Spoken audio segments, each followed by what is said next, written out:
Hey everyone, welcome to the Higher Alignment Podcast. I'm your host, Minh-Thu, and I'm an executive coach focused on helping people heal their burnout and reconnect to their purpose through self-mastery. I'm a recovering perfectionist and control freak who spent too many years living overwhelmed and exhausted. Now I show executives how to identify their blind spots and use this to propel them on their journey to finding more fulfillment and freedom without burning out. If you've been feeling lost and disconnected in life, book a complimentary connection call to discuss how we can get you back on the path of self-mastery and living a life that feels successful on your terms. Go to higheralignmentconsulting.com/program to book your call, and we'll see you on the other side. Okay, so let's talk about creating our reality, or another term, manifestation. Okay, and so it's December 16th. We're halfway into the magical season of Christmas, or I guess it's coming up next week. And, I think this time of year brings up thoughts about, manifestation or goals or intentions, because obviously the new year's coming, and first I want to touch on the fact that, this word manifestation has gotten a lot of, weird attachments on the internet. A lot of people think it's just woo woo, or, you're always hearing about think positive, or, speak affirmations and all these kind of I would say somewhat surface level things. Don't get me wrong, they do play a factor into what we create in our reality. We should be mindful of the words leaving our mouth. We should be mindful of our thoughts, but it goes way deeper than that. And if we think about manifesting or what we're creating for our reality, first of all, it's constantly happening every second. Okay. It doesn't happen just when we're sitting there and meditating or journaling. Yes, those play a factor into it, but what's more important is what we're consistently doing on the daily. So if you think about it, okay, maybe you spent an hour meditating and journaling about what you want, but you spent the other 9 to 10 hours in your day thinking negatively, having bad habits, and not living in alignment. Well, what do you think is going to have more power? Right.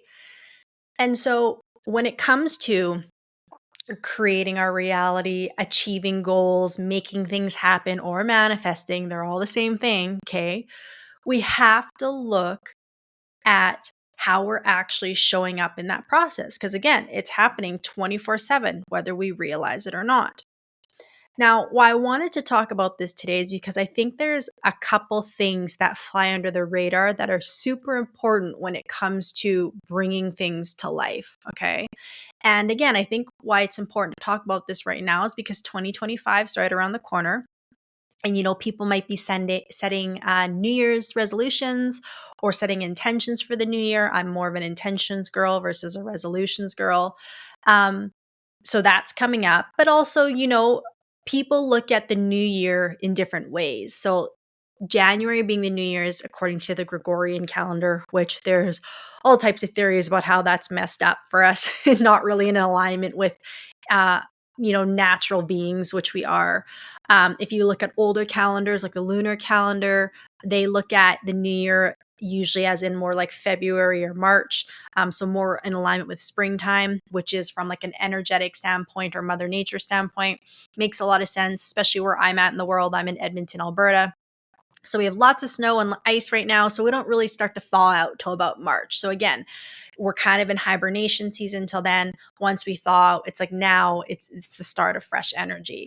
If you look at numerology, they look at your new year as your birthday. So then obviously that varies. But regardless, right now is definitely a conversation of unwinding and then setting new intentions or having fresh starts in January, right? And I'm seeing in a lot of people right now, despite whatever type of year you've had, whether it's been great or it's been a bit of a dumpster fire, December does wear down on a lot of people. Again, especially where I'm at, we have way shorter days. We have way less light. It's very cold. So you're naturally coming within more, but we're still trying to produce maybe at a high level and keep things going. And let's be honest, the holidays is really busy for a lot of people. And it's also a tough time of year. You might be grieving a loved one. You might be stressed out to see your family, or hopefully you are present and enjoying the moments. But it just, as much as we think the holidays are meant for relaxing and recouping, it's just not the reality for many. So, with that opportunity of knowing that people are starting to think about how they maybe want 2025 to look different for them, I wanted to talk about again how we're creating our reality, and the reality of the reality. The truth is is that while we are responsible for our actions and how we show up in the world, there is something we're co-creating with on a daily basis, and that is the universe or God, or whatever you believe in or however you identify it. And some people believe that God is has his own plan and agenda, and it's going to happen no matter what. And I don't know if I fully subscribe to that. I do believe in a higher power. I do believe in God. Um, but I do think there's multiple paths that we can take as humans. And I think that as souls, that's the human experience, is you come down here to have a bit of a messy journey, and to navigate that path along the way. And the way God responds or the universe responds is based in your actions. I think if we put everything in his hands, I think that's taking away our experience as humans. But then I also think it's not solely up to us. I think there's a larger energy at play that we can't doubt or discredit. So if we're trying to set the intention of growth, and maybe there's a specific goal you have in mind, maybe that's to make a certain amount of money, or create a business, or have a loving relationship, or have a healthier lifestyle, or just be more present, whatever that looks like for you. Again, we don't want to focus just on the 1 hour of meditation and positive affirmations in a day. We need to focus on the other 10, 12, whatever hours you're awake, even when you're sleeping, and what's coming through your frequency during those hours, because that's having the most impact, right? And don't forget, you can manifest things that are in alignment with what you want, and you can very much manifest things that aren't in alignment with what you want. And when those things come up, it's just an opportunity to learn and grow, of course, and show you where your frequency is currently at. But again, I think there's some really important facts that we need to address when it comes to co-creation.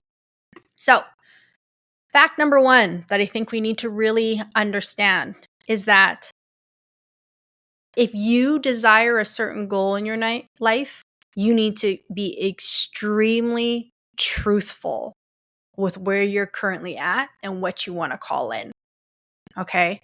And the reason I say this is I've seen people, and I have been the person who has said, I want something, but I'm actually not being fully honest with myself, right? And again, the universe doesn't just respond to voice or to words, it responds to actions and behaviors, okay? And so I have been the person saying that I want, for instance, I'll use my personal relationships. I've said that, I want to be with a partner who, um, is steadfast, who's devoted, who knows what they want, all these things, who's going to have X type of relationship with me. And then when I look at myself and how I'm actually treating myself in the relationship I have with myself, I'm not living up to those same expectations, right? And I'm not being truthful with myself. So if I'm not being truthful with myself, how do I expect anyone in a relationship to be truthful with me as well too, right? And for the record, I'm not actually fully aware of the fact that I'm not being honest with myself, but I know that I may be holding back my feelings, not speaking my truth or my authenticity in the moment, shoving my needs underneath the surface because it's just easier to put someone else's before me, or I fear rejection. All these things are in alignment with inauthenticity or not being honest, right? And therefore, what would happen is that would manifest into my relationships. And so, if we want to create something, if we want to draw a certain reality into existence, we need to be extremely truthful on where we're at. Okay. I have a client, and she currently is in a business partnership that she is not happy with. And so we have spent the last little while, or we had spent one of our recent sessions talking about this partnership and how unhappy she is in it, how frustrated she is, how she feels like she's carrying the weight of the company, how poor decisions have been made without her being included, just all these things. So she said, like, and when she has conversations with her business partner, she feels very unheard, and it sets off her frequency so easily. Like she just shuts down so quickly. It's so triggering to her. And so we were talking about this the other day, and she was venting very, very profusely to me about this. And she's like, I just am trying to find a way to exit this partnership. Like, I can't just think of a way where I'm not going to lose a ton of money.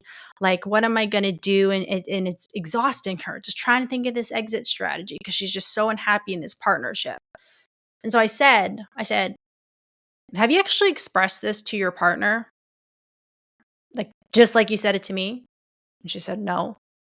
And I said, so how do you expect the universe to provide some type of solution, some type of exit plan for you that's going to be in your highest alignment if you're not even willing to be honest and truthful about the situation?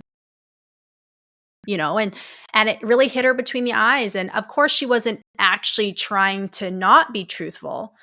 And the truth is, I keep saying truth a lot, but and the reality is for her, the reason she hadn't fully spoke up is because she was scared of hurting the other person's feelings.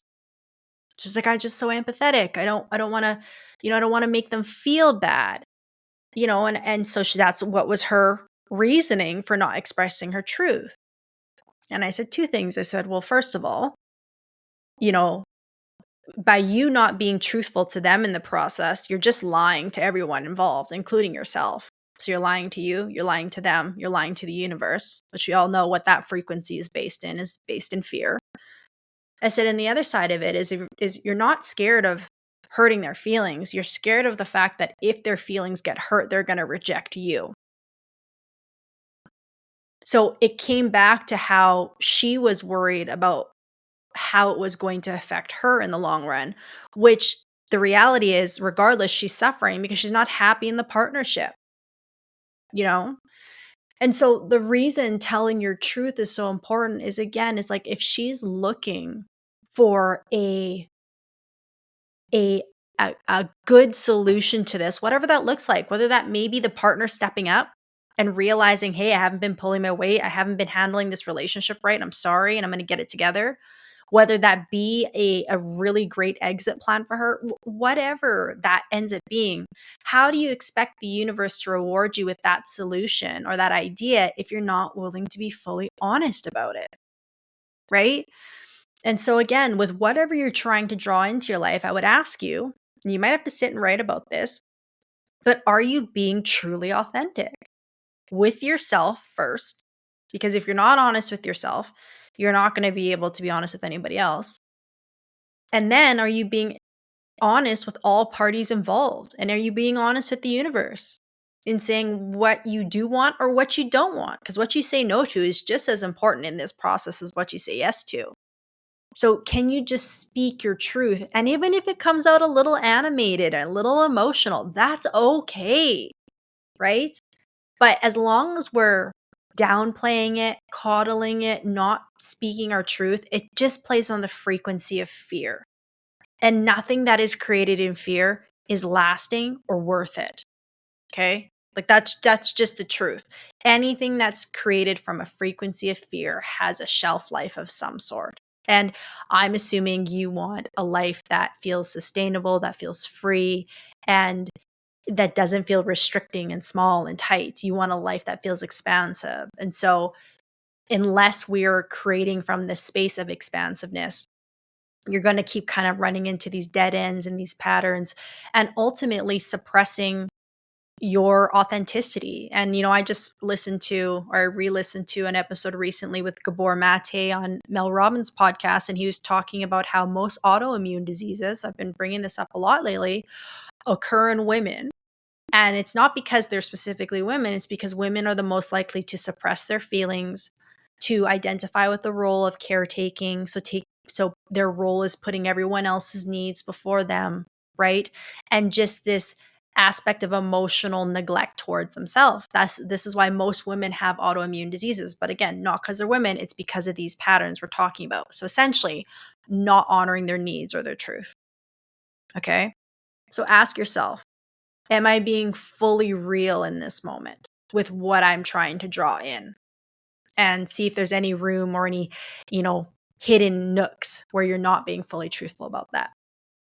The second thing we need to touch on is looking at if you're actually living from the space of what you want to bring in. So the first thing is identifying your truth, being really honest about it, okay? And the second thing is, once you're honest, is am I living in alignment with that? Right? So if I go back to the same partnership with my client, so part of the issue is why she doesn't feel like the partnership is living up to her the relationship she wants is she feels like she's pulling most of the weight, and she doesn't appreciate how some of the decisions have been handled. So first thing is expressing that. But then the second thing is, what are her actions towards that? So she has very often, instead of asking for help, just chosen to take on certain tasks and projects fully herself. Okay. So, while she feels like her partner isn't stepping up, she also hasn't been giving them an opportunity to do so, because when said things come up, instead of asking for the help, whether she gets rejected or not, she just says, I'll just take care of it myself. I don't even want to have this conversation. I'll just do it all for me. Okay, if you've been feeling exhausted and overwhelmed with your day-to-day life and you're not sure whether you're actually burnt out or not, go take my free quiz called Is My Burnout Fixable? It only takes 1 to 2 minutes, but it will give you an assessment on what level of burnout you're currently experiencing and also provide you some tips you can start to implement right away to help improve your current state. So go to higheralignmentconsulting.scoreapp.com to take the quiz and then DM me or tag me with your results. All right, back to the episode. Okay, so again, not living in alignment with what she's trying to create. So whether she's obviously she's at the point where she wants to exit this partnership. But I think more so what she's looking for, it's not the partnership itself. If she had a healthy partnership, a healthy business partnership, she'd stay, right? So what she's actually looking for is just a place of feeling in alignment, right? But she's at the point now where she feels like she needs to exit. Well, if she was actually living in alignment with just a healthier dynamic in her business period, she would ask for the help. She would voice her opinion more. She would, speak up when things were out of place or she didn't like things. But what had been happening is she just kept quiet on everything. Because in her mind, she was reasoning that she didn't want to ruffle any feathers because she just didn't feel like she had the energy to deal with it. And B, in that same notion, she just took on things herself because she's like, it's just easier if I do it. It's just easier if I take care of it myself. Right. But then again, what is that leading to? Right. So whatever you're trying to bring in, A, be really truthful. And then B, ask yourself if you're living in alignment with that. I often say that with my clients and for myself, a big goal for everybody is freedom. And that's freedom from an internal place, like not feeling like you're constantly at odds with yourself or you're, struggling internally or suffering and feeling exhausted and burnt out and overwhelmed. And so everyone wants this aspect of internal freedom. And I say, well, freedom and control don't work together. They're two opposite ends of the spectrum. So if you're checking your email 20 times a day, if you're answering all the text messages at work, if you're not delegating to other people, if you are having a hard time shutting off your brain from work because you're scared something's going to go wrong, or if you don't do it, no one else is going to be able to do it, that aspect of control cannot exist with someone who's truly free, right? So if you're trying to create a life with more freedom, you have to be willing to let go of control. And that doesn't mean on a big scale. That means starting with something simple. That means I'm not going to look at my email past 5:00. That means I'm not going to open my email till I've had half an hour to myself in the morning. That means that email, I could get to it today. I could stay an extra 15 minutes to answer it, but it's going to sit till tomorrow morning and it's going to be okay. Like, are you living and showing up in alignment with the life that you want to create, right? If, you're trying to create a life of more financial abundance, are you still operating from a scarcity mode? Are you still really penny pinching? Are you constantly negotiating on things? Are you being open and sharing your money with the people that you love? Like, and obviously that's going to be in regards to where you're at financially. But if you're trying to have more abundance and be more free in that area, are you acting from a place of freedom? Not recklessly, but responsibly, right? If you're trying to draw in a partner, are you creating space for them in your life? Or is everything super busy? You don't have time to fit in time for them and you want to do everything on your own and you don't want to be intimate. You don't want to share your feelings. You don't want to tell your truth. Like if you're trying to create a long-term partner, are you actually creating space for them in your life? Are you actually operating from this place? Okay. And the third fact is, can you visualize you actually having said thing already? And visualization is a practice that's used among professional athletes. I was a dancer all my life, a professional dancer, competed on a high level, and we would, before any major competition or performance, we would just sometimes in practice just lay in a circle and we'd visualize the routine over and over again. Right? Because the brain doesn't know the difference between whether you're actually living it in real life or you're just walking through the steps. It has no idea. But every time you do that, what it's doing is it's firing and wiring new neurons and pathways in your brain to make it more of a reality. And what happens is when you do that, that's when it starts from the brain, it goes into the heart. Now you can feel what it's like to walk through those moments.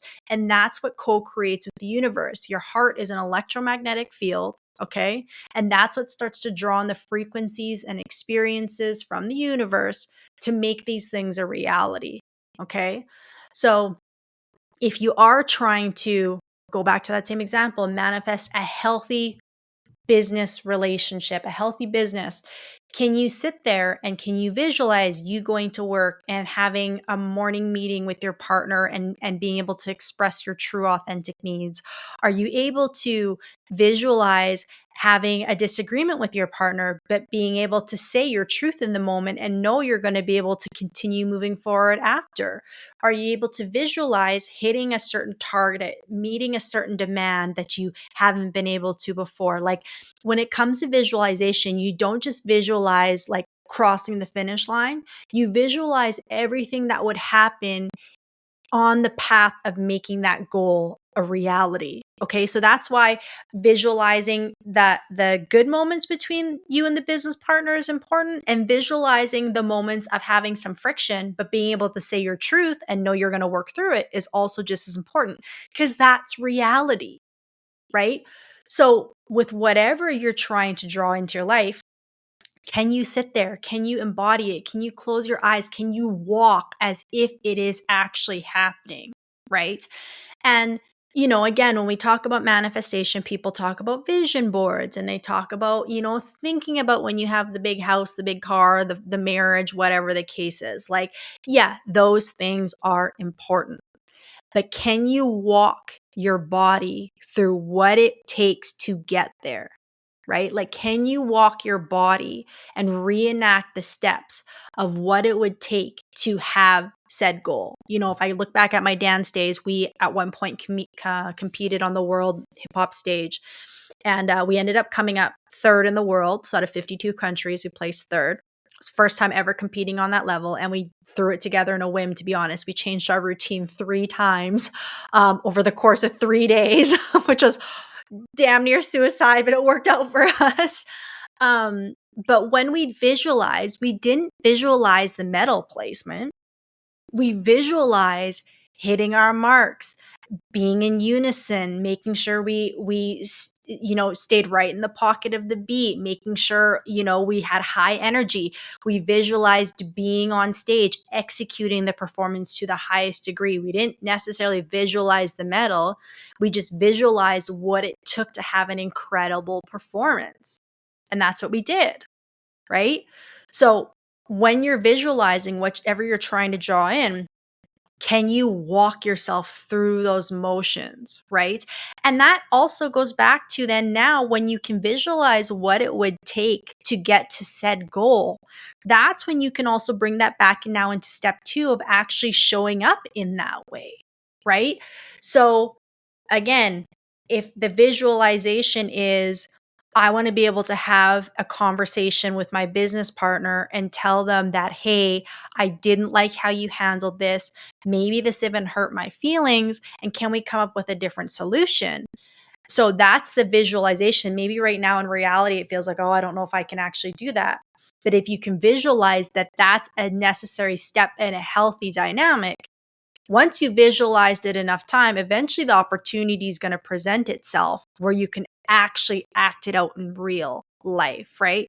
And then by you being able to act it out in real life, that brings you one step closer to actually whatever the bigger goal is for you to create, right? So maybe I'd switch around 2 and 3 as far as order. But I think you guys get the point. It goes hand in hand. But like, this is what it takes to truly manifest and co-create with the universe, right? And that's, again, going back, what are you doing for those other 10, 12 hours a day? And this is where that stuff actually shows up. This stuff doesn't necessarily show up in your 1 hour of meditating and journaling. Like, yeah, it can a little bit, but where it's going to have the most impact is that in just how you're living your daily life. Now, the thing is, what I'm telling you to do is you're going to have to do from your conscious mind for the first little bit. And we have to remember that our conscious actions and behaviors are only 5 to 8% of our day. Okay. The other 92 to 95% of our actions, behaviors, thoughts, feelings are all subconscious. They're all already programmed. They're autopilot. So what I'm telling you to do as far as what you want to create in your life is going to only have to come from a small percentage of your consciousness. However, the more you repeat it, eventually when it becomes so habitual for you to behave, respond, act in these ways, now we have a chance of reprogramming the subconscious where that can now be included into that. And now it can be part of your 95% strategy versus your 5% strategy, right? So the point is to get to a place where the actions, behaviors, thoughts, feelings, etc., that are needed to live that reality now become second nature to you. And this is when the magic of the universe, God, whatever, starts to come into play. And because your internal state has shifted to live life as you want it, the external reality will shift as well to match accordingly. Okay? So, as we're winding down for this Christmas season, as you're preparing to go into 2025 and you're starting to think about how you want next year to look different, I urge you to really use these 3 points to your advantage. Like, don't let another year go by where you're on autopilot. Don't let another year go by where you're just falling to your subconscious programming and just living in survival mode. Like, life's too short. And there's just so much more available to all of us than we realize. But as long as we choose to stay in the same patterns, as long as we choose to just think that this is our reality, and as long as we choose to think that we're doing everything on our own, okay? Like, I'm the first person to take accountability and responsibility. Like, I get how powerful that is. But you have to understand that there's a bigger cosmic energy at play that is responding to your every behavior, action, thought, and that you can use to your advantage if you know how to do it properly. Okay. And I've just seen it. Like this year, I sat and reflected on it this year. And what I've done this year, while I have so much more I want to do, what has come to fruition has really been incredible. And I'm so grateful. And it was because I just really understood how to use my nervous system to my advantage, because that's a whole nother ball game. Most of us, our nervous system is actually working against what we want to create. And that's no fault of your own, but it's based in a survival strategy. So learning to use my nervous system to my advantage allowed me to realize how to really work with the universe and co-create with it a life that actually feels in alignment and free and purposeful to me. So, whatever you're trying to bring in for 2025, I hope these 3 tips will help you. If you have an idea and you want to share, please tag me on Instagram, DM me. Like, I love to talk about this stuff with people. I love to talk with you guys about this stuff. Like, just tell me what you're trying to create. Tell me what you're trying to draw in. Because there's just so much more available to us than we even realize. And I know I just hope 2025 can be far beyond your expectations. And that doesn't mean it's not going to come with its challenges. Like, none of us are exempt for that. It's going to happen. But you being able to navigate those challenges in a way that resonates, that propels you on your growth, and that really just brings you closer to the reality you want to live. That's just my wish for all of you. All right, guys, thank you for tuning into another episode of the Higher Alignment Podcast. If you got something out of this episode, I would ask that you please go leave this podcast a 5-star review and also subscribe so that it can find its way to other people who are having a hard time and need support. My mission in life is to help executives realize that we don't need to suffer in silence while still performing at a high level. I want to help free people of the heavy pressure they carry on a day-to-day basis, and having more people listen to this podcast will do just that. So wherever you listen to your podcast, please go subscribe and also leave it a 5-star review, and we'll see you in the next episode.